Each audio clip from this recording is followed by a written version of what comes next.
Hi hello welcome to my channel.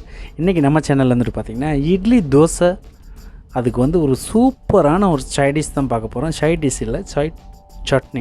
So நம்ம வந்துட்டு தக்காளி சட்னி இதை வந்துட்டு வீட்டில் வந்துட்டு வித்தியாசமாக பண்ணலாம் அப்படின்னு சொல்லி தான் ட்ரை பண்ணியிருக்கோம். ஸோ இதை வந்து எப்படி பண்ணலாங்கிறத வாங்க பார்க்கலாம். 2-3 பேர் இல்லை, ஒரு நமக்கு தெரிஞ்ச ஒரு 10-15 பேர் வந்துட்டு இந்த சட்னி வெரைட்டிஸ் கேட்டிருந்தாங்க. ஸோ அவங்களுக்காக ஃபஸ்ட்டு ஒரு சட்னி நம்ம சேனலில் இது முதல் சட்னி தான்.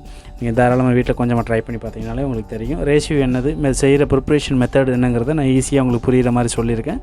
ஸோ வாங்க ட்ரை பண்ணி பார்க்கலாம். ஸோ இப்போ வந்து பார்த்திங்கன்னா நான் 2 குழிக்கரண்டி அளவு வந்துட்டு பார்த்திங்கன்னா நான் வந்துட்டு ஆயில் ஊற்றிருக்கேன். ஸோ ஆயில் காஞ்சதுக்கப்புறம் வந்துட்டு நம்ம கடலைப்பருப்பு ஆட் பண்ணியிருக்கேன்.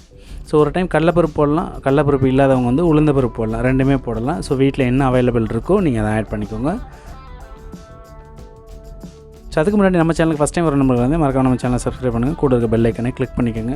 ஸோ கடலைப்பருப்பு வந்துட்டு பார்த்திங்கன்னா நல்லா வந்துட்டு கோல்டு கலர் வந்துருச்சு. அதுக்கப்புறம் வந்துட்டு பார்த்திங்கன்னா நான் வந்துட்டு வரமிளகா, நம்ம காரத்துக்கு தேர்ந்த அளவு நான் வந்துட்டு வரமிளகா ஆட் பண்ணியிருக்கேன்.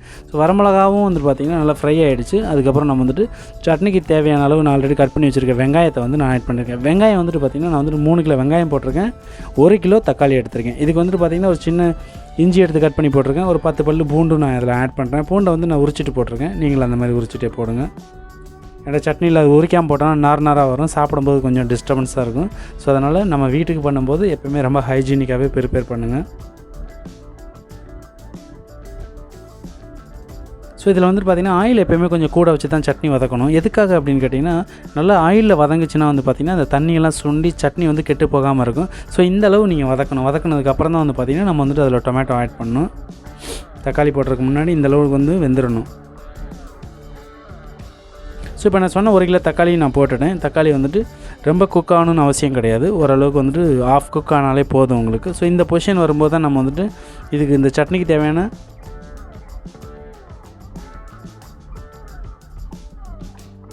சால்ட் ஆட் பண்ணுறோம், உப்பு ஆட் பண்ணுறோம்.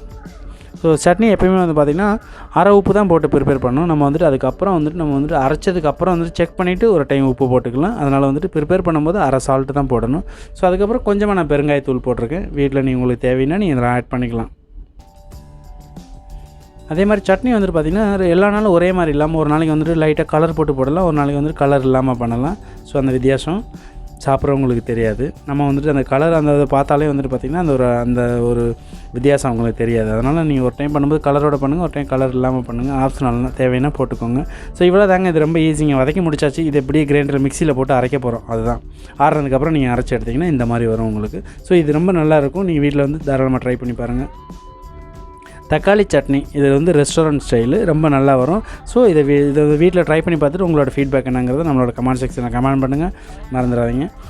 நம்ம சேனலை மறக்காமல் சப்ஸ்கிரைப் பண்ணுங்கள், கூட இருக்க பெல் ஐக்கானை கிளிக் பண்ணிடுங்க. தேங்க்யூ.